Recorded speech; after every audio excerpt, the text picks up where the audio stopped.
Hello. Hi there. Oh, there you are. Chofelo. How do you pronounce your name?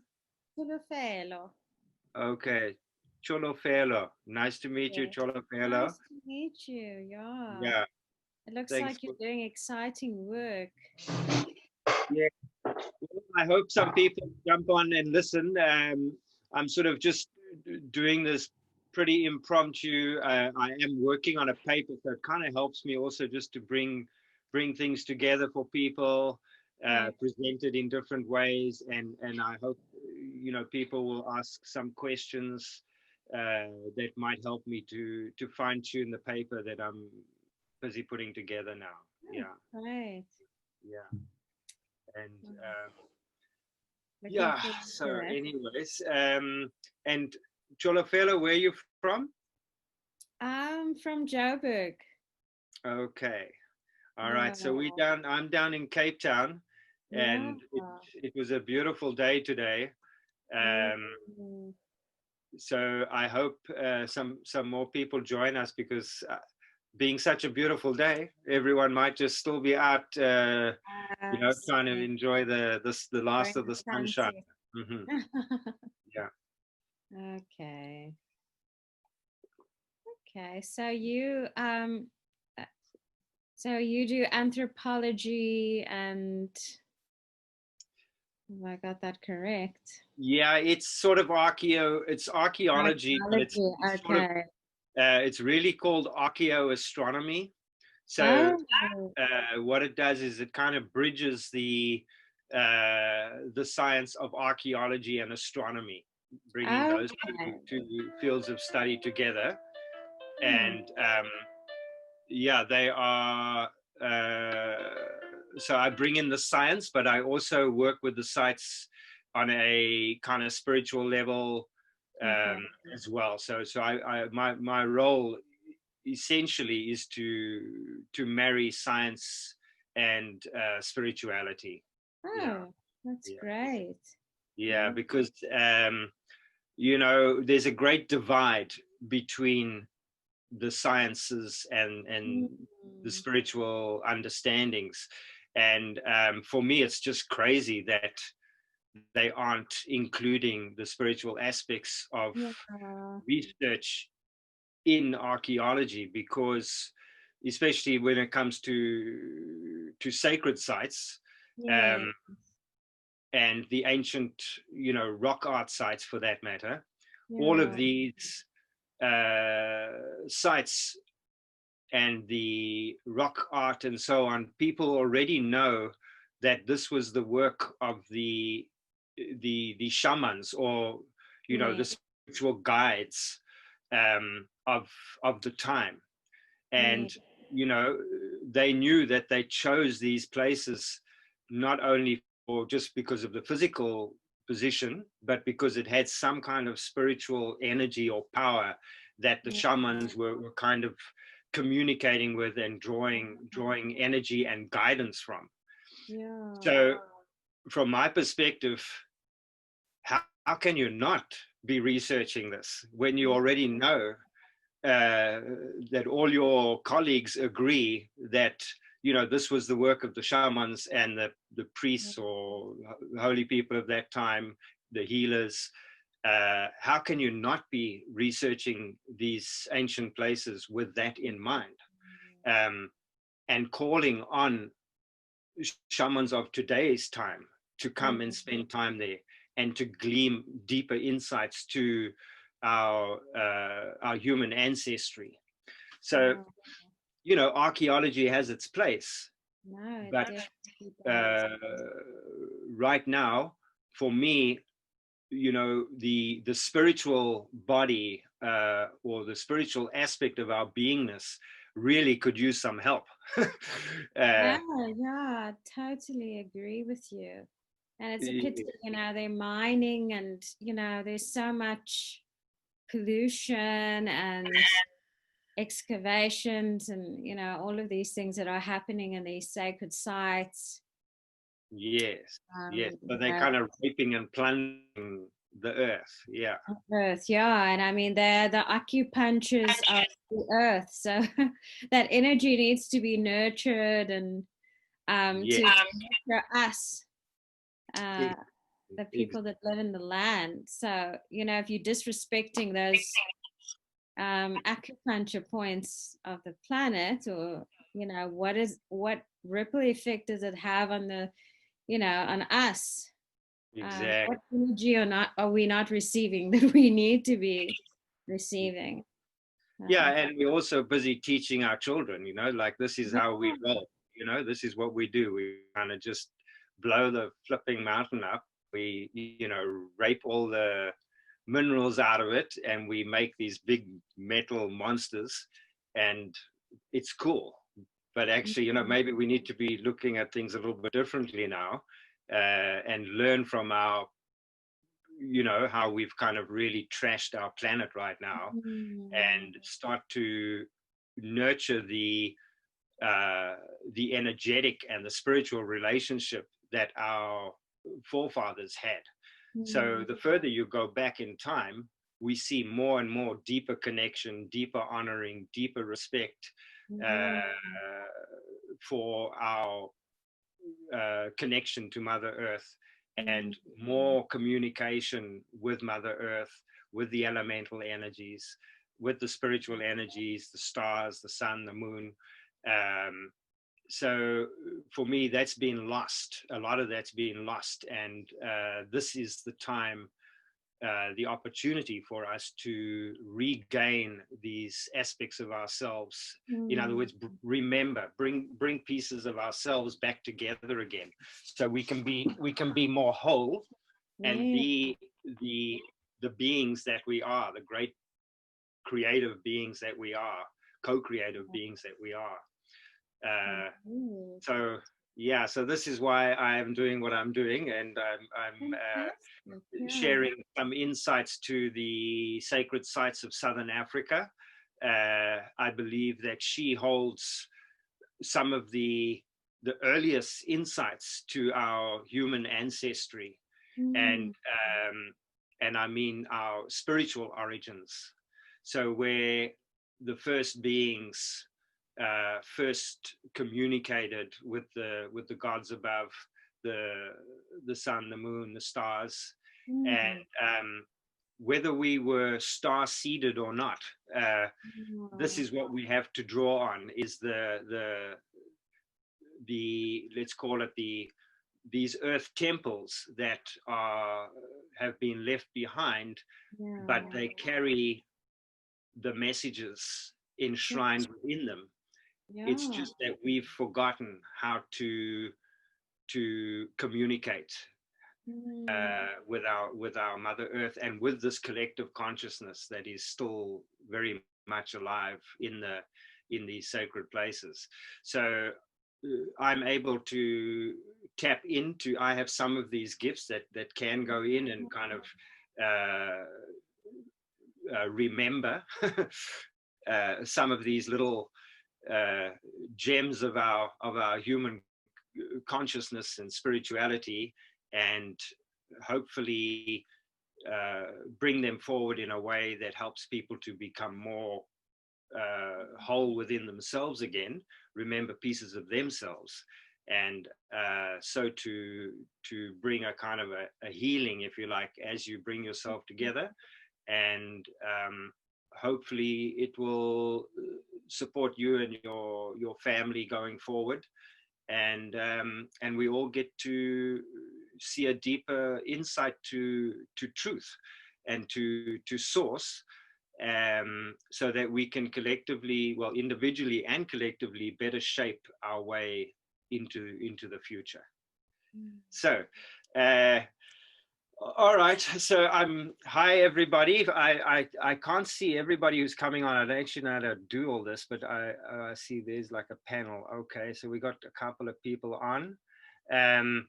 If you like, you can mute yourself so that there's no background noise, and then if you want to talk to me, unmute yourself and just go for it. Just send me just shout out if there's something that you want to ask. I will, there will be an opportunity to ask questions, ask me questions as well when we're done. So I'm going to begin. And here you can see, this was just giving you an idea. That's my book, Pathways of the Sun. It was written, almost 15 years ago, I guess, that I wrote that book. There's nothing that I would change in that book. It's completely still current. But I am busy with a new book, which goes into a lot more depth with regards to the sacred sites. So, and those of you who are in Cape Town or anywhere who wants a book, you can also order that directly from me. I have a few copies left, and I can arrange them to get posted to you. If you're in South Africa, it'll be 300 Rand a copy.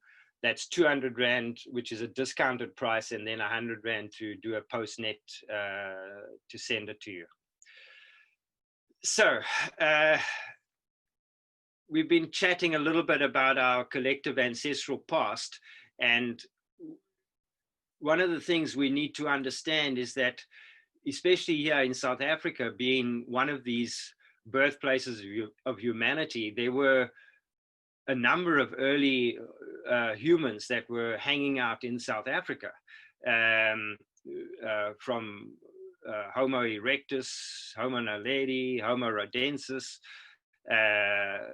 These were all beings that were actually human beings that were living in and around Southern Africa, and they lived through these great earth changes that, and we're talking about 150,000 to 200,000 years ago, a long time ago, and even before that as well. But they experienced many of the changes in our Earth's climate and vegetation. So going through ice ages, floods, droughts, solar flares, earthquakes, all of these things. And they had to survive. And in order to survive, they had to be using all of their senses, not only their sense of touch and smell and feeling and so on, but also their sense of instinct was very heightened the further you go back into our collective human beingness. And they needed to, in order to survive, they had to have this deeper connection to themselves, a deeper connection to Mother Earth, so that they could listen and feel the nature that was moving around them. And trust me, it is still very much moving around us. And she's starting, our Mother Earth is definitely starting to shake things up a little bit. And I believe it's part of this awakening that very well may be something that is solar triggered. In other words, we as human beings are solar powered beings, and everything we eat is sun power, sun energy. The same with the animals. Everyone is solar powered. So just like a seed that will wait dormant in the ground for many, many years before the right conditions return. And this is kind of what I believe is happening here now on our planet Earth. There is a big shift of consciousness, and may very well be solar triggered. And I'm going to show you that now with regards even to the placement of this Nefertiti rock that we are talking about today. And it also involves some of what I spoke last Sunday with regards to the Grail Stone and its positioning. So yeah, so we've got a lot to learn from our ancient human ancestors, and I believe that information is all within us. It's kind of like seeded in us, in our DNA. So it's not something that's lost. It's just a little bit forgotten. And I believe that this trigger point that's happening now is actually starting to awaken some of that DNA memory in us. It's like a memory cell that's kind of slumbering away and has just been waiting for the right moment. And it has to wake up because we have to wake up. Why? Because we have to be prepared for perhaps one of these situations that's coming our way, that we need to smarten up. We need to get a little bit smarter if we're going to get through this one. So here we go. Let's see. I'm just going to throw this out at you. This is a picture of Africa. This you can see is the sunset on the day of the summer solstice, and Cape Town itself is the very, very last geographical point to be lit by the setting sun at the time of the summer solstice, the day of great light. So anyone in the whole of Southern Africa, south of the equator, would have recognized that this cornerstone, the tip of Africa, the southwestern tip, was literally the land of the setting sun on the day of great light, the summer solstice. And all ancient peoples, no matter how far back you go, all had a deep reverence for the sun, the fire of life. So Cape Town quite literally is the land of the setting sun, and I believe has been a pilgrimage point, a spiritual gathering place for many hundreds and thousands of years, and why we find these earth temples in these places. So I'm going to, and yeah, so this is just another graphic of that. You can see the sun moving to the southwest. The sun sets basically 29 degrees to the south of west, and the Cape Peninsula is last to be lit. I'm going to play this quickly for you because I know some of you didn't watch last week. And this is Baba Credo Mutwa, who I had some time to spend some quality time with in my earlier years of research. And he was someone who came and visited me, and he was the one who really encouraged me to bring my work forward. So I'm going to just play something to you that brings in also this star communication, star beingness aspect that we are definitely going to be chatting about. So yeah, just let me know if you can hear this. In fact, the entire Cape Coast, from one end of it to the other, is a spiritually sacred place. It carries and hides within it treasures which one does not even imagine. When he used to observe the stars from those caves, and when men stopped living in caves, he built structures. Purpose was not only to protect him from enemies, as the great one,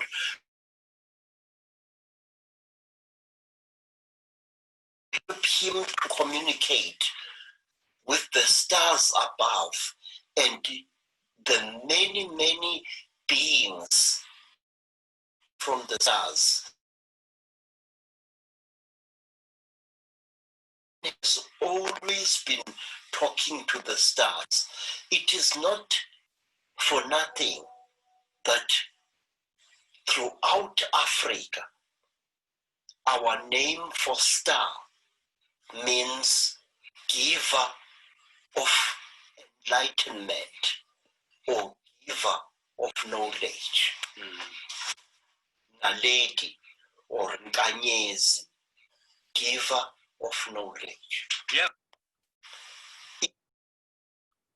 Okay, so that's a little input from Baba Credo. Just to let you know, even from the ancient African perspective, they were well aware of the collective consciousness. In other words, that being that stems further than our Earth, that goes right into the star being realm, if you like. And even to this day, I have some sense of my star beingness, and I have actually had some experiences that I've shared before. I won't go into all that today. but there are still a lot of pieces that we are bringing together to really become whole again. And I'm going to talk now a little bit about the human head. And yeah, you can just read what Baba Credo had mentioned here. You know, he believed that the skull was incredibly sacred, and especially when Africans were buried, they were worried about their head being stolen because it held so much sacredness and power. And he also believed that that we had three minds. There was the physical mind and the spiritual mind, and the mind that goes beyond all time.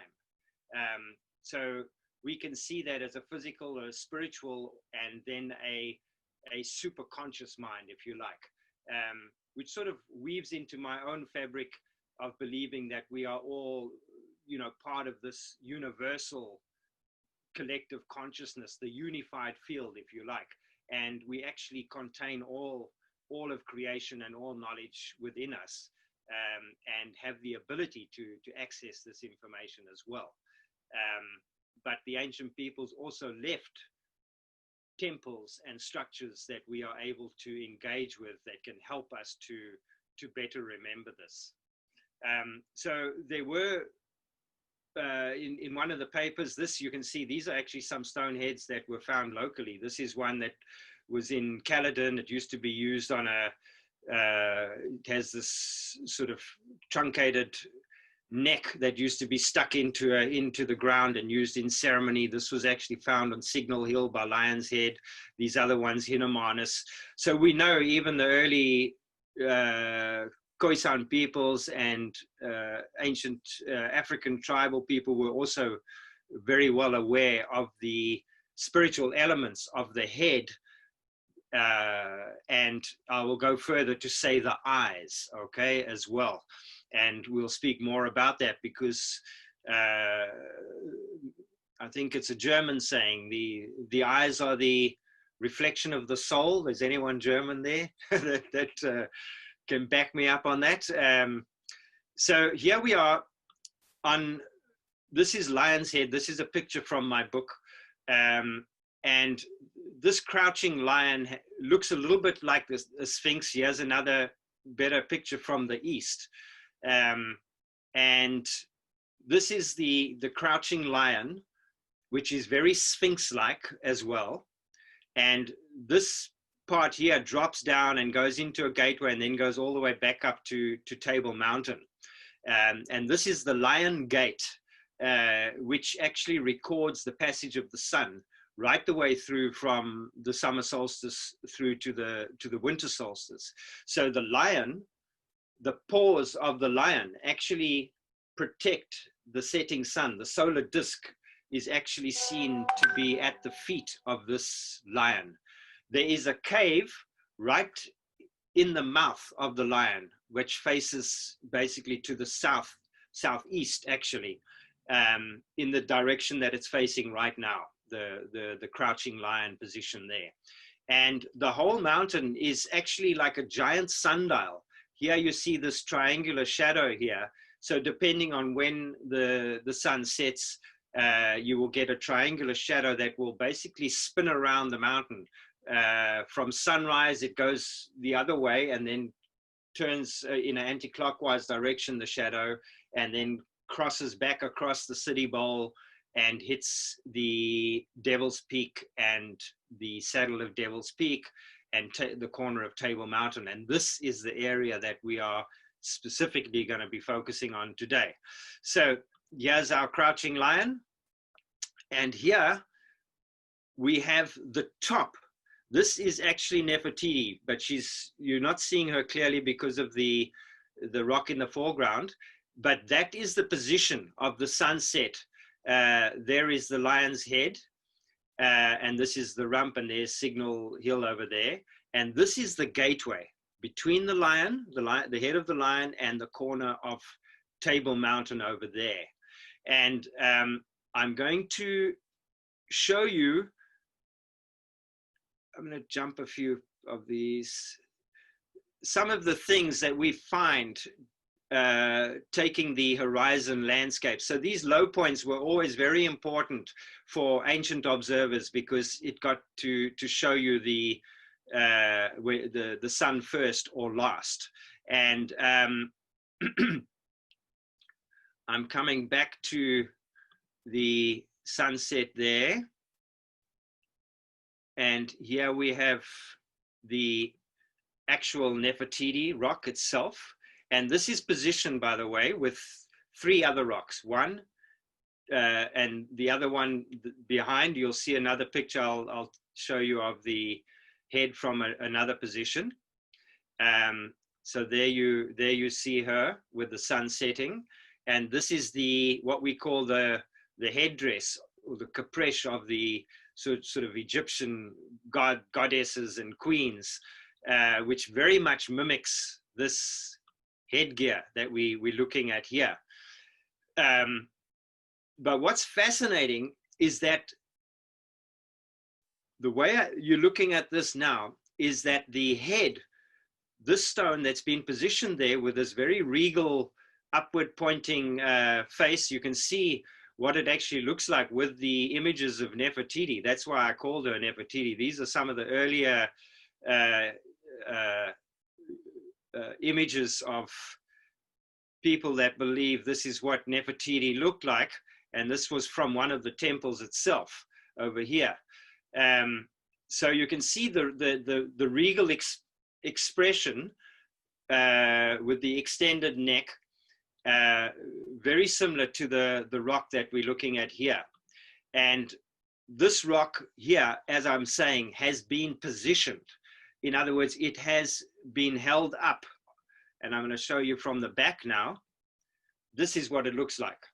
So you can see it's actually been set up on a platform with these 2 rocks that are holding it, and it's still resting by its neck in another position. And the neck is a separate rock that actually creates that regal position. And this is sitting in the saddle of Lion's Head. So it's in another gateway, and it can receive both the summer solstice sunrise and the winter solstice sunset. So this is the actual position of the winter solstice sunset through the gateway, from looking at it from Nefertiti. And what you see is in the foreground, you see this seat over here. This is a separate rock. And this one is the seat that if you sit on here, it brings you up to the exact eye level with the eye of Nefertiti. And what's incredibly fascinating is that when you sit in this position and you are looking from your eye, your focal point, to the exact focal point of Nefertiti and the sunset, you are at the spirit level, and you cannot move. You cannot move 1 inch this way, 1 inch that way, 1 inch up, or 1 inch down. You will not be in this alignment. That's how accurately this rock has been positioned to record the winter solstice sunset setting over there.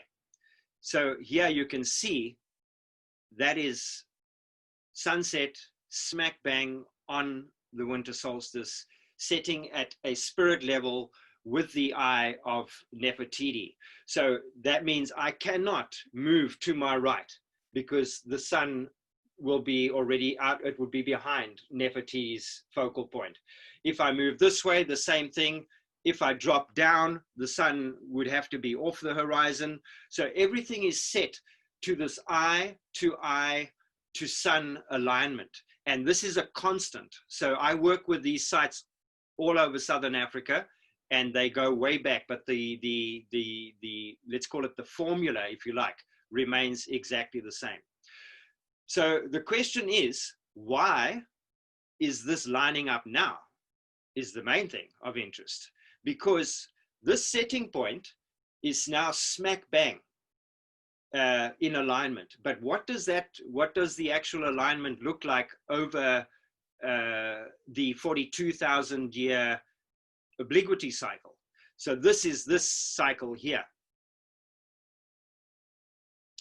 So what you're looking at, this, we could be anywhere. This is a 42,000 year oscillation. This is all the sunset for the winter solstice. So let's just pretend this is us in the middle here, and this is Nefertiti's head. Nefertiti, her eye is aligned exactly to the sun, but we could be anywhere in this oscillation. So where do you think the sun is right now in this 42? So it takes 42,000 years to go from this side to this extreme, to the most northern extreme, and back again. So it takes 21,000 years this way, and then 21,000 years back again. So we could be anywhere in this cycle, anywhere in between. But we happen to be whack, bang, smack in the middle there. Let me just bring it up a bit. This one right here. So we are within 0.1 degrees of smack bang center of this 42,000 year oscillation. And why are all these sacred sites in Southern Africa lining up now is what you should be asking yourself. Why? Because we are at the fulcrum. We are at the crossing point, the fulcrum of this massive oscillation. We are like in the equinox of a 42,000 year oscillation. And these extremes change our climate quite dramatically. So it actually takes 10,000 about 10,500 to go this way, and then another 10,500 to come back again. So that's why I say this, the last, and we are coming back into this alignment. So that means the alignment that Nefertiti holds would have to have been at least this half oscillation. So it would have had to have been 21,000 years ago, a minimum of 21,000 years. But it could be a full oscillation, which means it actually went back this way and then this way again. So it could be a 42,000 year cycle that we're looking at, or any increment of the 10,500 that it takes to go from one extreme to the other. But at least 21. So, and then going to 42, and then to 60 to 63, and I'm kind of leaning towards that 63. But you know, most scientists would not be leaning that far at all. So the Grail stone that I spoke about yesterday is also aligned to this particular time right now. And Nefertiti is also marking this alignment right now. And I believe it's this trigger point that is triggering our human consciousness. The 10,500 is also interestingly woven into the ice ages. So we are constantly going through these little patterns. So you can go read a book. A guy, he wrote a book called Not by Fire, but by Ice. Joe Scorzin, I think his name was. But he also understood this 10,000 year oscillation. And I can see it in my work, just from the sun perspective. And even to this day, scientists will agree that this, which is the obliquity cycle, is by far the greatest, by far the greatest impact on the climate of our Mother Earth. So it makes sense that the ancient people who call them sun worshippers, and saw the sun as this fire of life, when they saw the sun going this way, they knew it's going to get bloody cold, and it's going to be cold for a long time. And when it comes back to this point and goes this way, it's going to start getting cold as well. So these are the two extremes. And they are every 10,500, we have this kind of mini ice age or whatever the case is. So we can probably anticipate that we're going to go this way. And if we go that way, we're probably going to get one of these cold spells coming through again, which means us human beings have to smarten up and learn how to deal with that within the system that we've created at that time. So we are definitely at a very, very interesting turning point, literally the fulcrum of this 42,000 oscillation. And you can see how these, I think did I throw a template over one of these? Maybe not. Okay. So, you can see this in my map. Go to this one.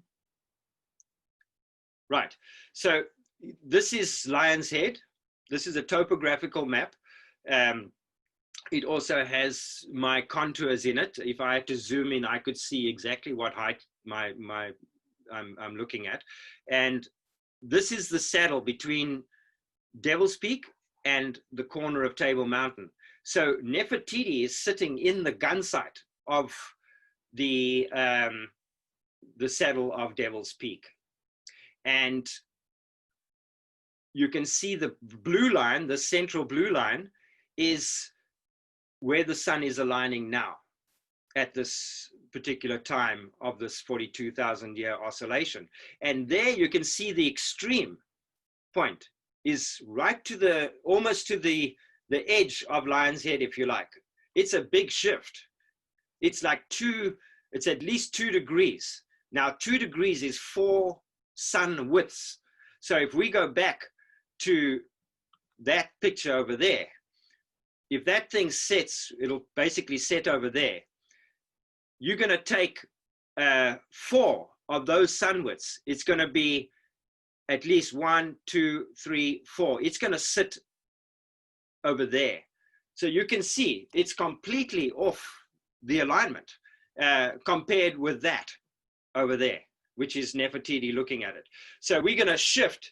It's going to shift 2 degrees that away, and at least another 2 degrees that away. So the shift is 4 degrees, which is of this oscillation.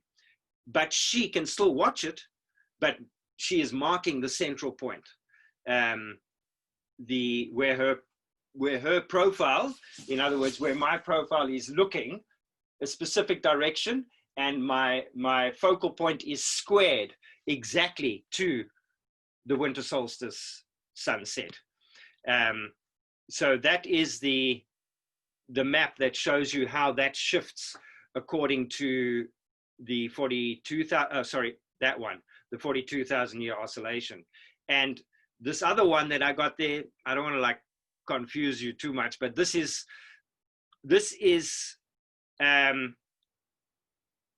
showing the lunar extremes, the lunar minimums, the lunar maximums. And there you can see, look at that. So we have the sun alignment there, which is the same one, the winter solstice sunset. But over here, this extreme, this green is actually the moon at its most extreme northerly setting point.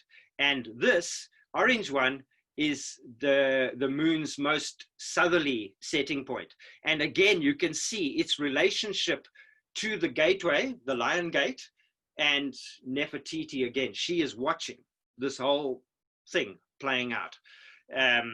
So let me go to, I'll show you a little bit of a quick video of this. This is actually it happening, just to give you an idea. I'm now set at exactly eye to eye position. I've put my tripod up. And this is literally taken almost from a spirit, with a spirit level, to set it in position.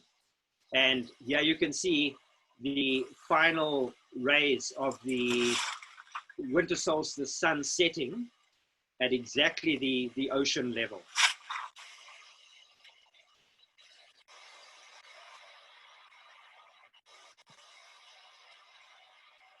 And, you know, while that's going, from my perspective, many times when you come into the sacred alignment on these power days, and you are in a meditative state of being, you can receive some incredible information.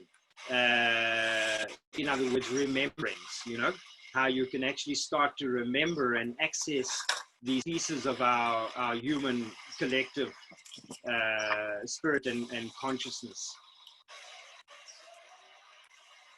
And you can see even that eyeball is very pronounced that rounded eyeball area. I've actually taken geologists up here, and they've said, well, this would have to be a pretty big fluke of nature.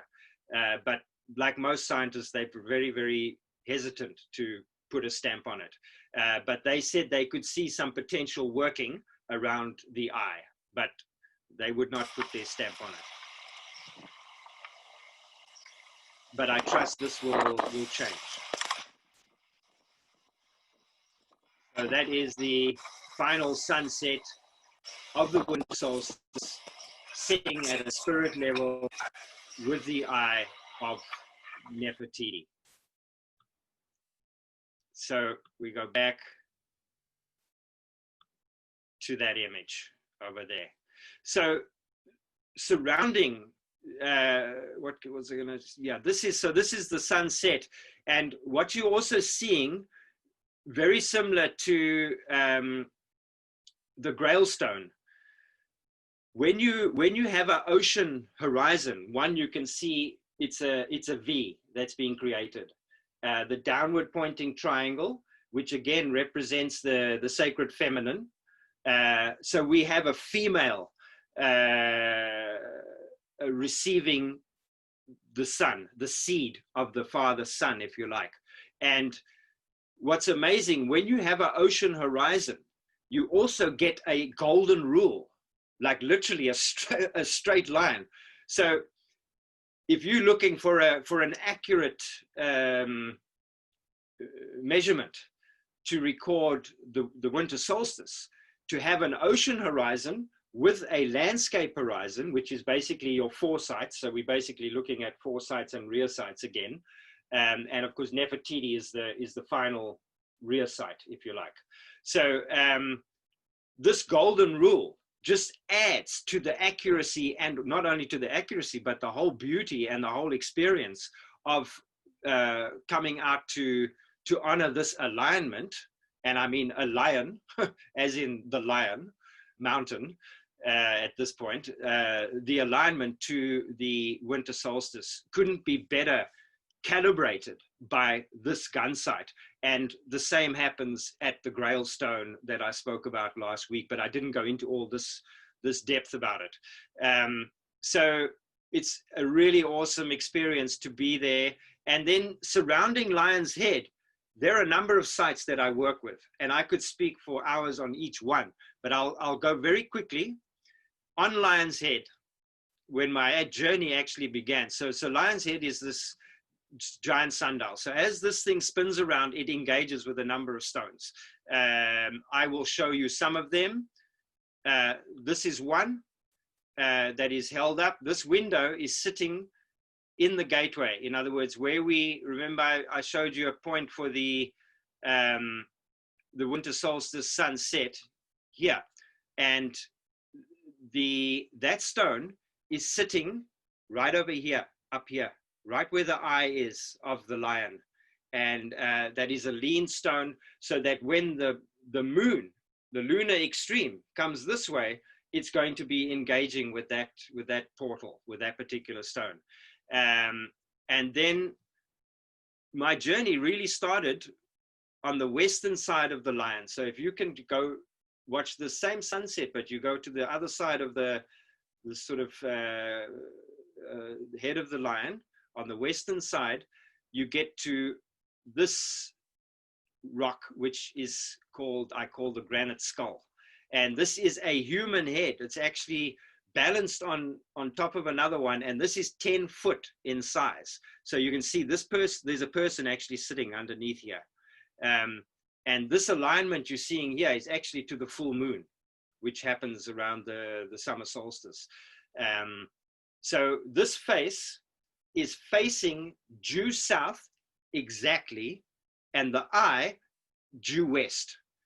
And in other words, all the stars and the planets drop through the eye of this watchman on the western edge of the shoulder of the lion, if you like.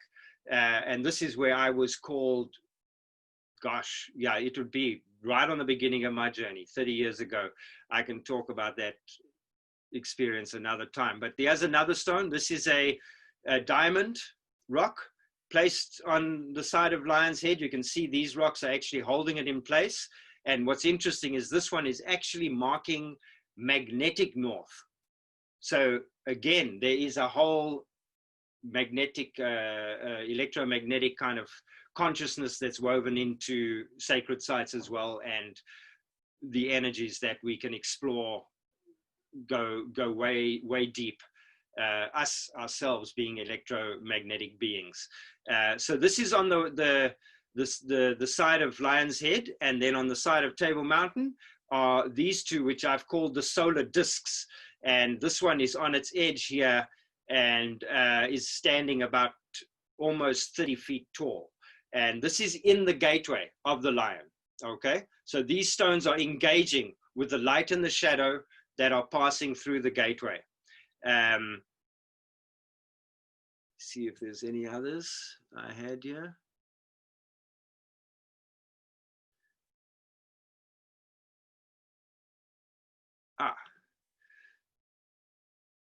Yeah, this is the solar disk. It's actually, that's my mate Fuat there. And if you really looked carefully, you could actually zoom in. Let me see if I can move this thing around. Yeah, okay. So there, this is Fuat. It gives you some idea of the size of this disk.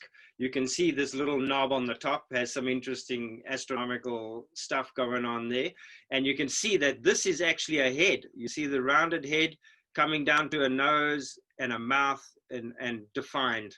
And this is actually a little eyeball there, focal point again, that sits in the gateway of the Lion Gate, but on the Table Mountain side.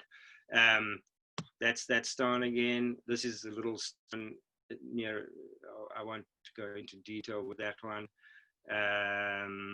Yeah, so back to Nefertiti, who for me is just absolutely awesome.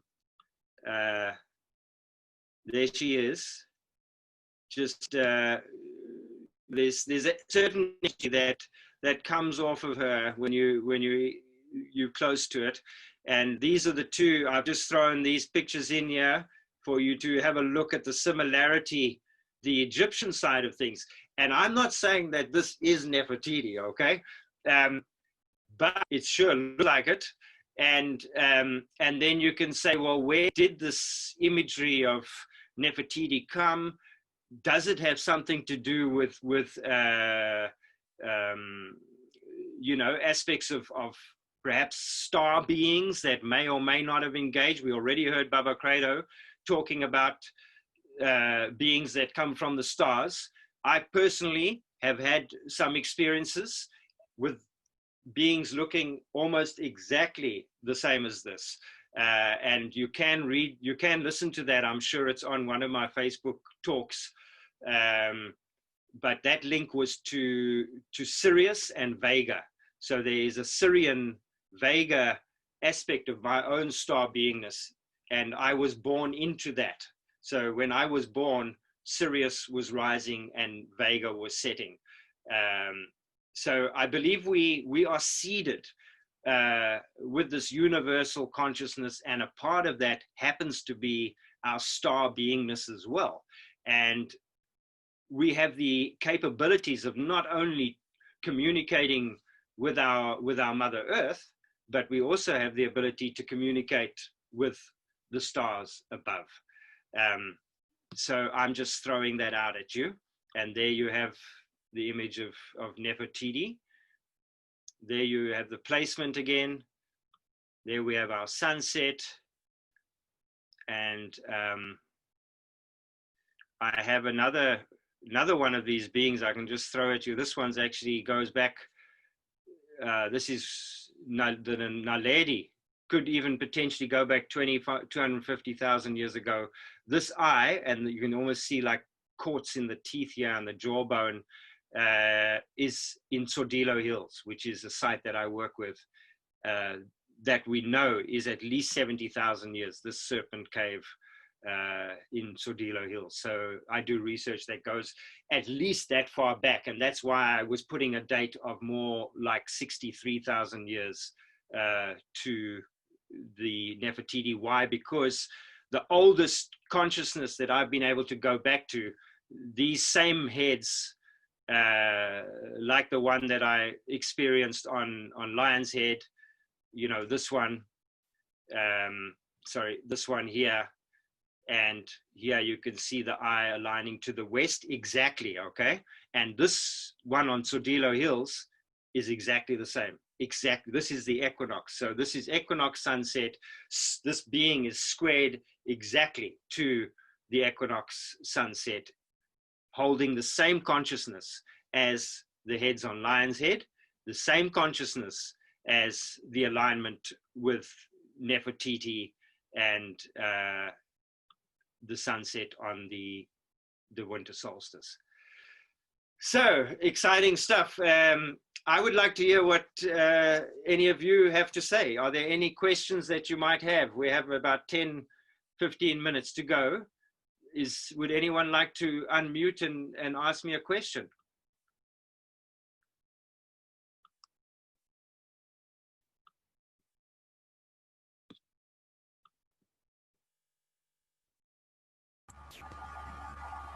Hi, Dean. It's Diana. Yeah, hi, Diana. When you say that they're all connected, I'm not quite sure I'm understanding. Botswana, the Serpent Cave is connected through to Cape Town. I'm not sure how. No, the consciousness of the site itself. So earlier I was talking about this, the using of the head and the eye, or the focal point, to take star alignments, to be in communication with the stars above. So this skull, which is actually a crystal skull, it's made of granite, has its eye aligned due west and is capturing all the star alignments that set due west. Not only the sun, but the sun is obviously a powerful one, and that's at the equinox, again at this fulcrum point. So this head, the consciousness, the cosmic alignment consciousness, is no different from this one on Tsodilo Hills, exactly the same. Both of them are facing due south exactly, and both of them have an eye hole literally drilled through the rock, aligning due west exactly. So they share the same consciousness, if I can put it that way. Does that answer your question, Diana? Yes, I just wanted to ask one more. Do Sure. These, when you say their consciousness, do these rocks have consciousness? Are they living beings? They have an energy field around them, just like any mountain, rock, tree would have. The difference here is that these sites have been engaged with by humans. So we're talking about rocks that have been positioned, like the Grail Stone, like Nefertiti. These are rocks that have been wedged in a crack or show some form of human placement, or close proximity to where humans lived. So directly below this watchman, which is on the Abba mountain, the father mountain of Tsodilo Hills. They have three mountains, the Abba, the Amma, and the Anna. The father mountain, this is right on the southern extreme of the Abba mountain, and directly below this are a massive fresco of rock paintings, like right below it with a cave. So we're talking less than 50 meters away, puts human beings in the area directly of this watchman on the Tsodilo Hills, which we know now from archaeologists that actually this site is well over 75,000 years. In fact, the Serpent Cave itself is probably the earliest earth temple, at least recorded archaeologically. That's an interesting term you use. It just seems that some beings have gone to an awful lot of trouble to place these rocks where they have, and there's a lot of science behind it. Yes. Is there not a higher purpose for that? I believe so. One, it's holding the memory. So I'm not sure if you heard earlier, but I was talking about this particular time, the pivotal time. And for me, this marks a time of great shift. And that is all tied into this solar consciousness of the planet. So we are all solar powered beings on this planet. We eat the sun. So yes, we may have some star beingness woven into our fabric, but in order for us to survive here on this planet, we are all beholden to the fire of life. And the sun right now, because of the obliquity cycle, we are coming into this fulcrum point that I mentioned earlier, right here. This is the 42,000 year oscillation. I mean, we could be anywhere in this cycle, but we happen to be within 0.1 degrees, like this is happening now. And this is, for me, these rocks are marking this time. They are telling us, this is it. You know, the sun has returned. We're now back in this kind of time when big stuff happens. Like, we left this here for you to remember this. So you best remember. You best wake up, because we're right smack bang in it. And if we don't wake up, if we don't remember these aspects of our collective human beingness, star beingness, we could be in for an extremely rough ride. So the more we can remember of our collective beingness, the easier it's going to be for us to navigate through whatever it is that's coming our way. I don't know if that sort of answers your question or adds to your yeah, I did hear you saying that earlier, the more we can remember, but how do we remember? And I mean, okay, I know you just said we need to wake up, but for many of us, we are waking up quite rapidly. Exactly. Do you think that there's a way that we could accelerate that awakening, that understanding of what this is all about? Because if there is a very important message here for humanity, we need to get it, and we need to get it soon. Yes. Well, I think there's many tools presenting themselves right now.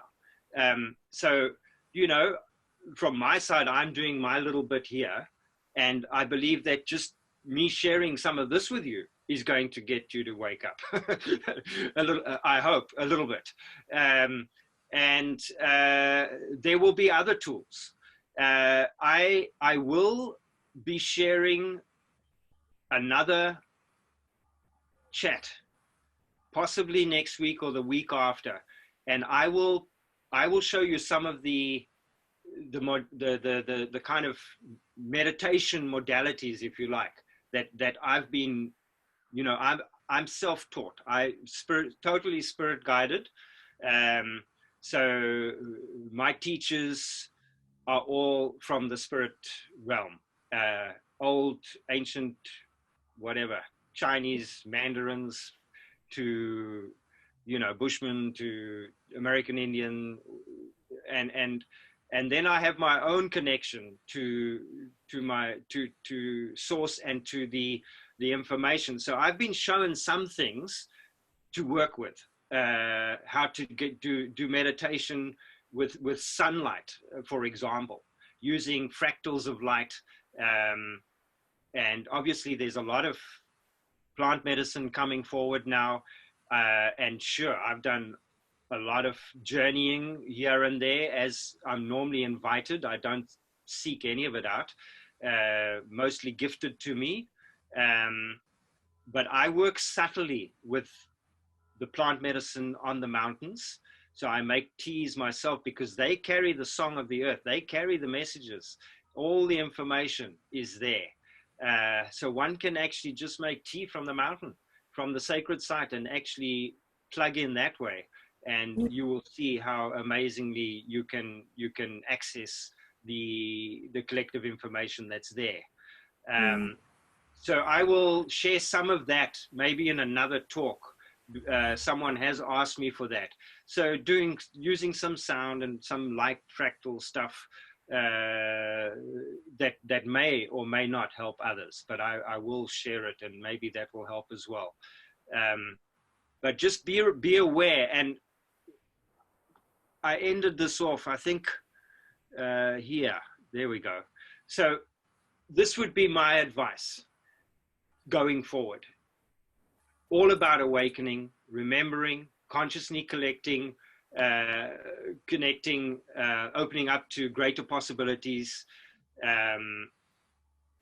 going into nature, visiting the sacred places of our ancestors, with our children, with our communities, with our families, soul families, and spend time, like really good conscious time in these places. You know, do some sounding, some singing, whatever it may be. Sounding is good, just to communicate, to get the vibration, your vibration, connecting with the vibration of Mother Earth. That is the key, because Mother Earth is changing. Her vibration is shifting now, as the sun is shifting. So we need to shift with that. But what's happening is we are allowing ourselves to get bombarded by all this other shit, you know, cell phones and this and that and 5G and wah. I mean, phew, you got to like try really hard to hear what the hell's going on with Mother Earth, with all this stuff going on. So I would say, take time out, unplug the damn phone and get out into nature. And if you can take a day, an hour in a day to just get up into nature anyway,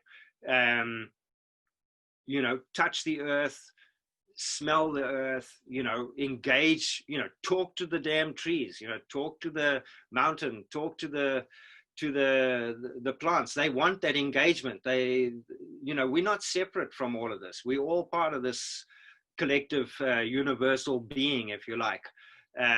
So this would be my advice. Get out into nature, sing in harmony, get back into harmony with the universal choir. You know, those songs reside within us. We've just forgotten how to really sing our song of light and hope. So this is a chance. This is a chance for us to re-find ourselves. Remember the gifts that we have as an individual. So to find yourself and to come and share your gift with your family and your friends, whatever shape or form that might take. So I don't know if that helped. Is there anyone else who has a question? Fabulous, thank you. Sure. Yes. You can unmute yourself. Okay. Dean, hi. Yeah, hi, Peter, yes. Yes, hi. This 10,500 year, well, as a, you know, quarter part of the 42,000 year cycle. Yes. So you're saying this is a key moment. You know, this is a, in a sense, what's coming for us? Is this a energy polar shift? I mean, any you know, sense?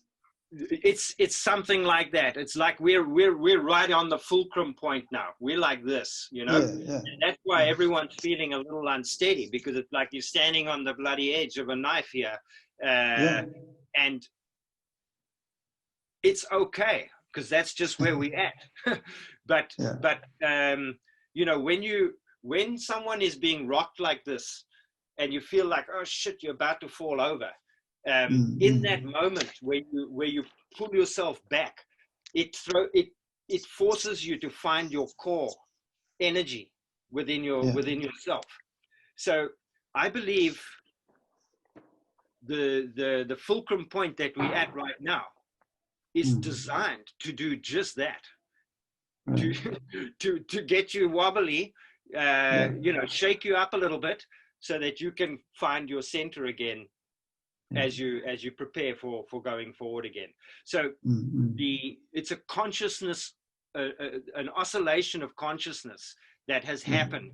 So there were times, periods of time, epochs of time where the consciousness of humanity was very enlightened, if you like, almost like enlightened beings, you know, and then things got denser, and every time they got denser and started to lose the ability to navigate their light body, their spirit body, they started to build structures and places that could help them to remember and help them to activate their light body. And the stuff that I believe I'm involved with is a transition period that may very well be between what people may know, at the terms we only know is like Lemurian or Atlantean or something like that. But we don't know how many times this pulse has happened. You know, but I believe we've now, so you've got to that point where you've got, okay, Atlantean, they have like a lot of crystal kind of energy stuff that they were working with, and I can go into great detail about that. I won't though. And then we get to the next level, and you've got your Egyptian epochs, Stonehenge, you know, all these different temples of Mexico and so on, and those structures were built in order to give power to the few, like the high priests and the powers that be. They were the ones that they got all the peons to make all this stuff for them. So already, once we leave the highly enlightened state and we start to depress, what happens is we start to get greedy and selfish, self-centered, self-serving. And this is what's happened as the consciousness has got denser and denser and denser and denser until it hits the real rock bottom, which is where I believe we are. And now we've hit the fulcrum point, and it's going to pulse back up again. So when you switch the light switch on, you get catapulted through these different epochs of time. You start to remember these aspects of your own collective beingness, you know, in whatever epoch of time. And eventually, as we awake, we also remember what we did, you know, what worked and what didn't work, at least in our perception. So if we awaken with that kind of consciousness, we are allowed to this time do it differently. We throw a new slab down and we say, hang on, we've done it this way before and it wasn't, you know, it was okay, but it wasn't that lekker, you know. Let's reshape it this time. Let's do it this way. But that takes the collective consciousness to really work together in order to make it happen. Before you go back in time, you go back to the 75,000 year, what I could say is an awakened level of consciousness. Well, make it 63 so it ties in with this oscillation. You know, these beings, just because they lived in nature doesn't make them stupid. It makes them completely the opposite. It makes them incredibly aware, incredibly conscious of the nature that surrounded and supported them. So the ancient ones were actually highly awakened and highly enlightened beings that we have to remember these pieces of ourselves in order to push our way through this event that may be coming. And yes, so it may be an ice age. Who knows when or what? Baba Credo once told me, when this red star comes up through this thing, ice blocks are going to fall from the sky the size of cars. Okay, that gives you maybe one idea. But then you have this other guy who's talking about not by fire, but by ice. So maybe it's that as well. But whatever this event is, it can also be just a consciousness event that's actually taking place. But it still comes down to you getting back into your power, you bringing yourself back together and being the being that you are, and speaking and talking your gift, whatever that may be. So it is a time to get in our power now, and it is a time to reflect on the inner and outer truth, and to shape the inner landscape so that the outer landscape can reshape itself. Yeah. Anyway, beautifully put. Thank you. Yeah, your, exactly. your question. Wonderful. Thank you. You're welcome. Yes. Anybody else want to have a chat? Any questions left? If you want to speak, you must just unmute yourself. I was just wondering, if, like you were saying, singing at the sites or, meditation, group meditation at the sites, is there a way to activate these sacred sites by dancing, by group dancing, mass group chanting at the sacred sites that can in any way activate the sacred sites to elevate humanity, consciousness? Absolutely. Yeah, Absolutely. especially if you're talking about the song lines. Yes. So that's what I've been doing with most of my life. I lead groups of people to these energetic points, these nodices that are the sacred places, and we go there to add volume to the song line. And specifically, we are looking at a unified song line right now, which I perceive as a golden color, for that matter. That can be any color, can be a rainbow, who knows, but it's a golden song line, and you can read about some of that. Maybe I've spoken about it on some of my other messages, but most certainly, if you go in respectfully, with great humility, the guidance will come to those that are the leaders, or that you wouldn't really say leaders, but the ones that work as facilitators for these healing journeys, if you like. So my role is to lead people in as consciously and respectfully as possible into these sacred places, and to do sounding, be open to stuff coming up, and acknowledging it, recognizing aspects of our individual wounding, if you like,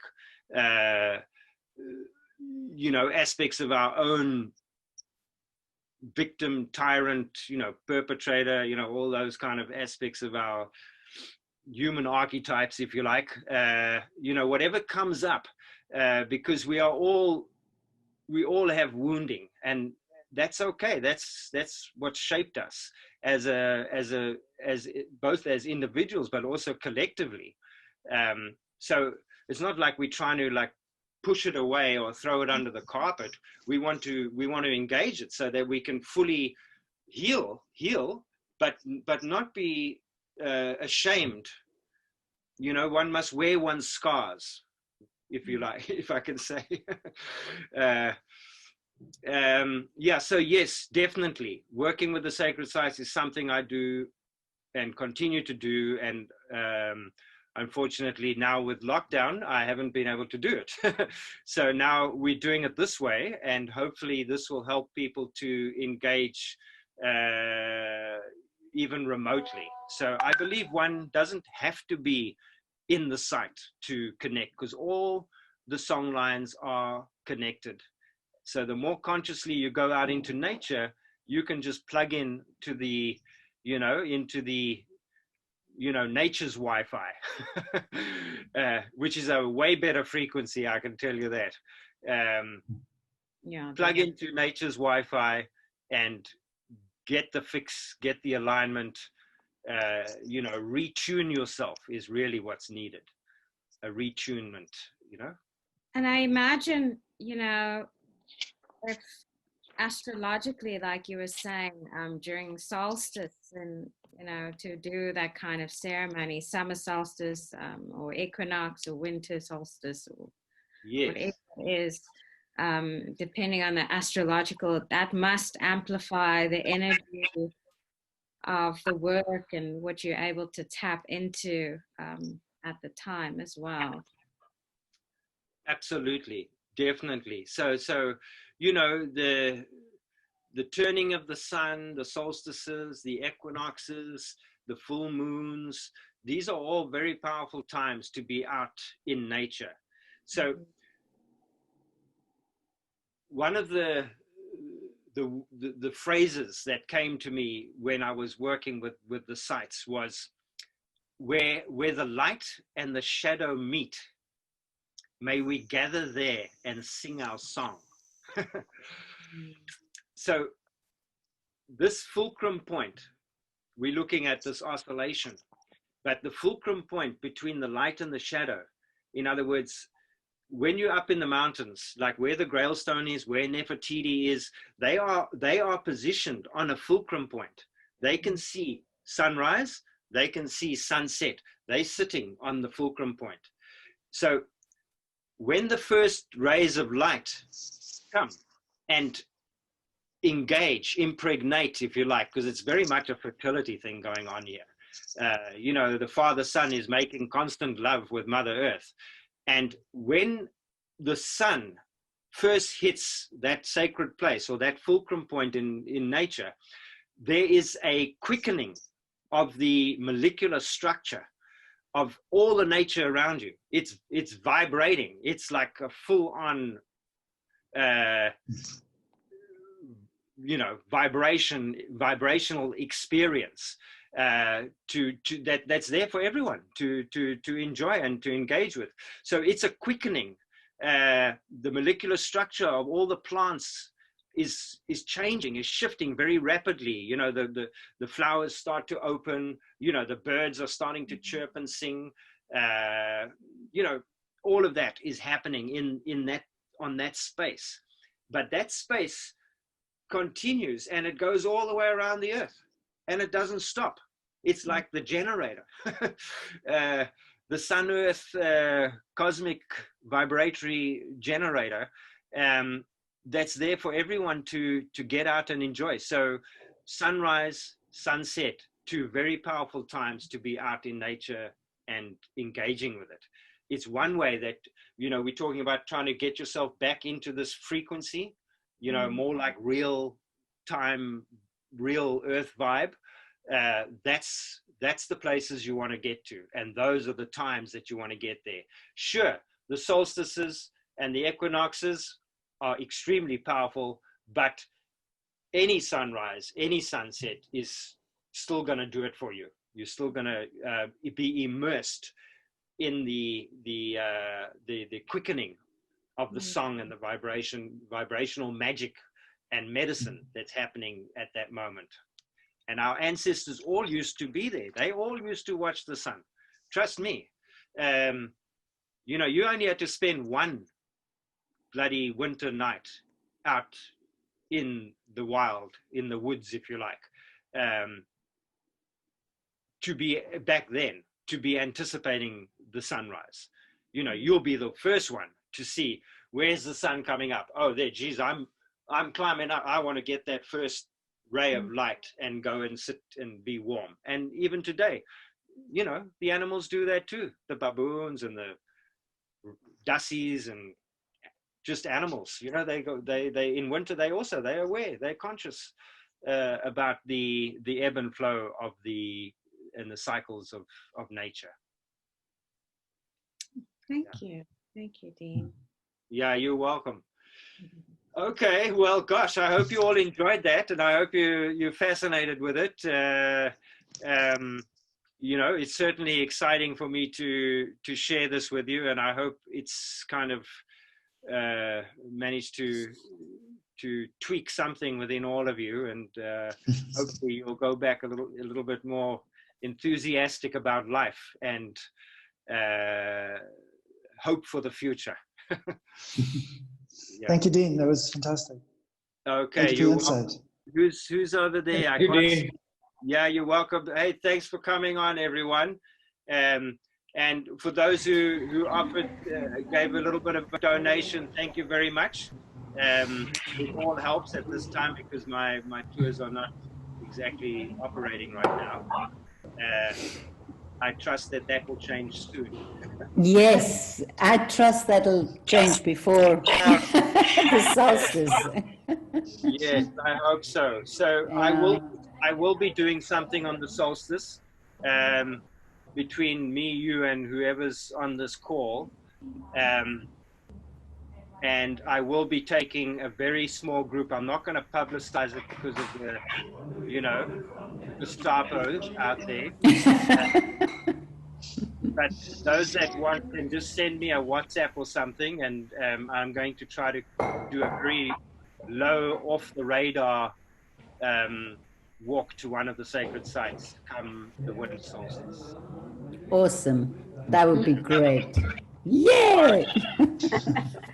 Thank you, Dean. Cool. All right. Thanks, Jill. Oh, there you are. Okay. Yeah. Lots of love to you all. Hang in there. Thank you. We're flying. Thank you so much. Bye. Bye, everybody. Bye-bye. Bye.